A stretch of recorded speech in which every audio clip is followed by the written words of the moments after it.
pembahasan berikutnya kita bahas siapa setan itu ya. Namanya siapa, keadaannya gimana, dan sebagainya. Termasuk nanti setan yang mengganggu anak-anak. Makanya ada doa untuk anak-anak. Maaf ya, ibu bisa nggak memastikan anak yang ibu kandung, ibu berikan ASI, ibu sayangi, tumbuh dewasa dalam keadaan baik? Tentu. Belum tentu. Pengen tolong dicek ya. Jangan biarkan ibu jadikan sekolah sebagai titipan. Pulang ke rumah cek lagi. Saya mohon sebesar-besarnya, ibu tolong cek kembali di rumah.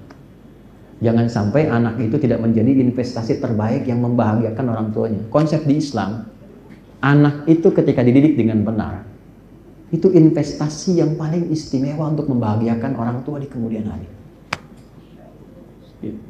Jangan sampai terjadi ada orang tua nggak kenal anak atau sebaliknya. Ini saya berikan yang paling dalam ya Bu, yang paling dalam. Di Islam tuh kalau ada beda keyakinan antara orang tua dengan anak, itu tidak boleh memutus hubungan kekeluargaan. Beda keyakinan, silahkan, pilihan. Tapi dalam nuansa kekeluargaan tetap dibangun hubungan yang baik dan normal. Quran surah 31 ayat 14. Lihat baik kalimatnya. Wasahibhuma fid dunya ma'rufa. Walaupun engkau beda keyakinan dengan orang tuamu, jangan putuskan sifat dan akhlak baikmu kepada kedua orang tuamu. Kalau diminta kembali pada keyakinan, silahkan menolak dengan cara yang lembut, tidak menyakiti. Tapi jangan putuskan hubungan kekerabatanmu dan kekeluargaanmu dengan kedua orang tuamu. Sehingga apa yang terjadi? Kalau sakit, jenguk, berikan fasilitas terbaik. Kalau pegel, pijitin ibumu. Kalau naik promosi jabatan, yang pertama diberikan tuh orang tua. Anda bayangkan, dalam level beda keyakinan pun itu didahulukan. Maka bagaimana dengan kondisi-kondisi yang sama dalam konteks keyakinan? Nah, jadi kalau ada anak menyimpang, koreksinya dari Al-Quran, jangan anaknya dulu disalahkan. Orang tuanya dulu yang evaluasi diri. Itu poinnya. Jadi mohon maaf Pak, kalau ada anak disuruh sama ayah tidak menurut, Bapak jangan marahi anak. Cek dulu, barangkali ada bagian dari pendidikan yang belum sampai kepada anak, sehingga anak harus mencari pengakuan di luar rumah. Dan runtut sekali Bu. Jadi kalau kita keluarkan fikih keluarga, itu runtut betul. Misal dari usia sekian, memanggilnya bagaimana. Misal dari TK ke SD itu banyak kalimat sayang. Ya bunai, bunai, bunai, sayang, sayang. Terus supaya anak balik sayang kepada orang tua. Tapi ketika naik SD-nya agak tinggi, kelas 5, kelas 6, ke SMP, mulai muncul perintah. Supaya sifat sayangnya berkurang, tidak manja anaknya. Tapi kalau masuk SMP kelas 2, kelas 3, terus ke SMA, berubah kalimatnya menjadi teman. Teman diskusi, teman memberikan solusi. Karena secara psikologi ada perubahan. Dan yang paling hebat, teorinya jelas, petunjuknya jelas, ada contohnya, dan ada kasusnya. Ibu kenal Nabi Ismail? Kenal di mana? Berarti udah mau habis waktunya, udah kenal Nabi Ismail. Besok-besok kalau ada yang kenal lagi, saya langsung pulang. Tapi ibu masih lumayan. Saya di Pekanbaru, saya tanya, kenal Firaun? Kenal. Saya langsung mau pulang waktu itu. Dah, saya langsung akhiri saja. Bu, Nabi Ismail, taunya kan cuma peristiwa kurban kan? Ada buku bagus sekali, namanya Tuntunan Akhlak untuk anak-anak. Bahasa Arabnya Akhlak lil Banin, baik perempuan ataupun laki-laki. Karangannya Ustadz Umar Ahmad Baraja. Jadi di jilid yang kedua, warnanya biru tuh, ada kisah tentang Ismail dan Ibrahim. Kisahnya itu yang ada dua sebetulnya. Saya mau lompat kepada yang paling tinggi dulu. Dalam kisah pengorbanan itu, tidak banyak orang tahu. Taunya kan mau disembelih terus diganti jadi hewan kurban kan? Itu ada proses Bu. Di saat terjadi mimpi itu, bapaknya kan bilang ke anaknya, nah, papa bermimpi mengorbankan nyembelih kamu. Pendapat Ananda bagaimana? Itu ada di Quran surah 37 ayat 102 sampai 109. Maaf, kan Nabi Ibrahim itu Nabi, Rasul. Mudah kan bilang sama anak begini? Nah, siap-siap. Kemana Pak? Sembelih. Gampang kan? Perintah Tuhan, selesai ya? Enggak. Kenapa kalimatnya tuh bisa bilang gini? Fanzur madza tara, menurut Ananda gimana? Karena usia Ismail itu sudah masuk pada fase dewasa balik. Beda ketika masih kecil, kalimatnya ya bunai, sayang, sayang, sayang. Maaf Pak ya, sesibuk-sibuknya Nabi Ibrahim, beliau tuh Nabi, Rasul, pejabat tinggi, ya, kemudian pendakwah dan pekerja, itu masih kerja Bu. Bahkan melintasi berbagai tempat, makanya disebut Abraham, sang penyeberang. Dalam bahasa Arab, Abun Rahim, bapak yang penuh kasih sayang. sesibuk-sibuknya beliau ada di Palestina, di wilayah Kanaan itu, anaknya di Mekah itu masih sempat nengok. Tumbuhnya bagaimana, main dengan siapa, tumbuh remaja bagaimana. Sehingga anak punya rasa sayang kepada bapak. Di antara rasa sayangnya ketika Nabi Ibrahim itu mau meninggikan bangunan Ka'bah, terus menginjak begini, injakannya disebut makom. Sampai sekarang masih ada. Itu anak masih belum balik, usia 3-4 tahun, melihat bapaknya ada pekerjaan, dia langsung bawa batu. Batu itu bahasa Arabnya hajar. Ya, kalau disusun jadi bagian disebut hijr.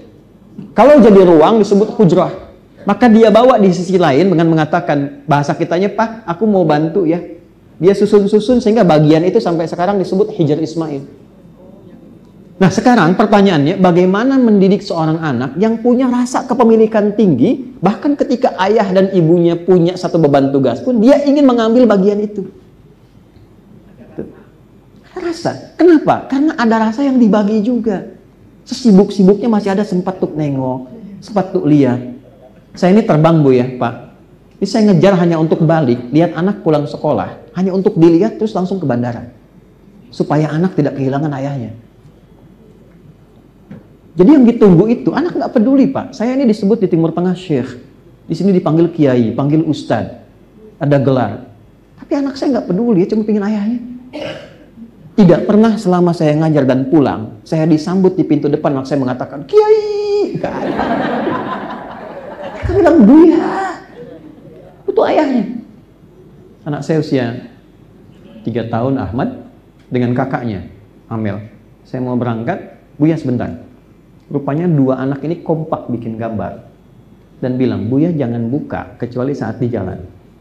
Salaman, begitu saya buka, digambarlah seorang berpeci, akan pergi, dilepas oleh 2 orang anak, 1 laki-laki, 1 berkerudung.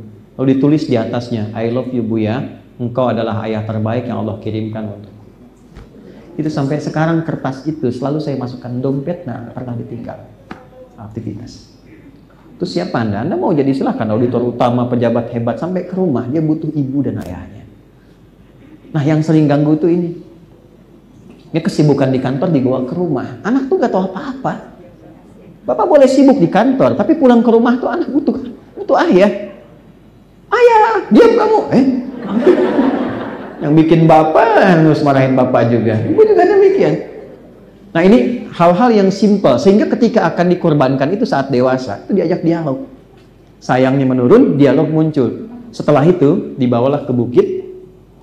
Di atas bukit itu ternyata ada dialog yang terjadi luar biasa. Kembali ke buku tadi, Pak, tolong pisahkan dulu baju luarku, supaya nanti dirapikan dan diberikan kepada mama sebagai hadiah terindah dari anak tunggal yang sangat menyayanginya. 2, Pak, 2. Tolong ikat dengan kuat. Ikatan ini pastikan supaya aku tidak bergerak dan meronta dalam proses ini, sehingga membuat nanti Papa, maaf, menjadi terpengaruh dan tak jadi melaksanakan perintah Allah. 3, Pak, tolong tajamkan pisaunya dengan kuat supaya mempercepat proses penyembelihan itu dan tidak membuat engkau ragu-ragu menyembelihku atas perintah Allah. Itu. Dan ini menjadi sunnah sampai sekarang. Hewannya diikat dengan baik, tidak menyakiti, pisau ditajamkan, kan? Setelah itu disiapkan dengan baik, keluarga diberitahu dan sebagainya, lalu dibagi hasilnya. Itulah yang menjadikan Allah menguji sedemikian kuat, lalu mengganti dengan ritual yang nilainya dipelajari oleh kita sekarang. Di korban itu bukan persoalan pilih hewan yang paling bagus, sembelih, bagikan, itu korban namanya. Korban itu dari kata koruba, membangun kedekatan lebih. Antar famili dekat, hubungan ayah dengan ibu dekat, suami istri dekat, anak dekat, dengan Allah dekat, dengan tetangga dekat. Hubungan harmoni, itulah korban. Kok bisa orang korban setelah itu mencela? Setelah itu saling menjatuhkan, saling menghina, itu bukan korban namanya. Ada sesuatu yang kita koreksi gitu. Nah di tahap-tahap itu ibu sekalian, bapak sekalian, saya kira kita penting belajar ini untuk mengambil hikmahnya. Mudah-mudahan hari ini menyatukan kita untuk jadi keluarga yang baik. Hari ini mudah-mudahan kita diberkahi oleh Allah. Ya, mari kita berdoa, semoga doa ini mengantarkan kita semua pada insan-insan yang berbahagia di dunia, dan insya Allah bisa juga mendapatkan kemuliaan di akhirat saat kembali pada Allah Subhanahu wa Ta'ala.